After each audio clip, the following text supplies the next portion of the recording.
এই গরমে রান্নাঘরে খুব একটা সময় দিতে কারোরই ইচ্ছা করে না। আজকে খুব সাধারণ একটা রেসিপি আপনাদের সঙ্গে শেয়ার করছি। হাতে মাখা ডাল। এটা করতেও যেমন সহজ আর খেতেও তেমনি সুস্বাদু।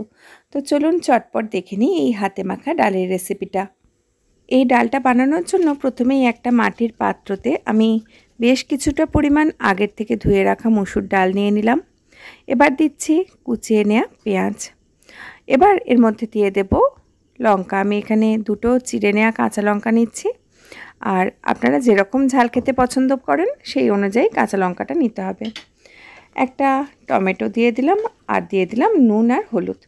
হাত দিয়ে চেপে ভালোভাবে সব উপকরণগুলো একসঙ্গে মেখে নিচ্ছি।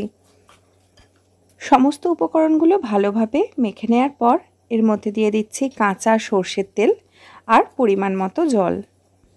এই ডালটা সাধারণত ভাত দিয়ে খেতে খুবই ভালো লাগে, সেই জন্য আমি জলের পরিমাণটা একটু বেশি দিলাম, কারণ একটু পাতলা মতো খেতেই কিন্তু ডালটা বেশি ভালো লাগে। এরপরে আর কিছুই না, গ্যাসটা প্রথমে হাই ফ্লেমে একটুক্ষণ রেখে দেবো যাতে জলটা তাড়াতাড়ি ফুটে যায়। তারপর জলটা ফুটে গেলে মিডিয়াম ফ্লেমে রেখে দেবো যতক্ষণ না ডালটা ভালো মতো সেদ্ধ হয়ে যায়। গ্যাসের ফ্লেম আর ডালটা কীরকম সেদ্ধ হয়েছে যখন চেক করতে এলাম, এই ওপরের ঢাকনাটা দেখে বেশ মনটা খারাপ হয়ে গেল। দেখুন চিরফাট ধরে গেছে। এই ঢাকনাটাও নষ্ট হয়ে গেল। এর আগেও এরকম 2-3টে ঢাকনা নষ্ট হয়ে গেছে। কিছুতেই এই ঢাকনাগুলো বেশি দিন থাকে না জানেন। নিচের দিকে যে সরার মতো বা যেটাতে রান্না করি অনেক দিন ধরে চলে, কিন্তু এই ঢাকনাগুলো বারবার ফেটে যায় কেন জানি না। তো যাই হোক, মনটা একটু খারাপ হয়ে গেল। পরবর্তীতে আমি ওই কাঁচের ঢাকনাটা দিয়েই কাজ চালিয়ে নিলাম। তো ডালটা ভালো মতো সেদ্ধ হয়ে যাওয়ার পর গরম ভাত, নিরামিষ একটা ভাজি, তার সঙ্গে পেঁয়াজ লঙ্কা দিয়ে আলু ভাতে মাখা আর হাতে মাখা ডাল।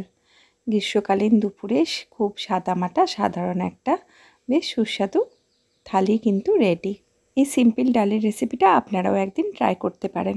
কেমন লাগলো জানাবেন। আপনারা সবাই খুব ভালো থাকুন, সুস্থ থাকুন, সঙ্গে থাকুন। দেখা হবে পরের ভিডিওয়।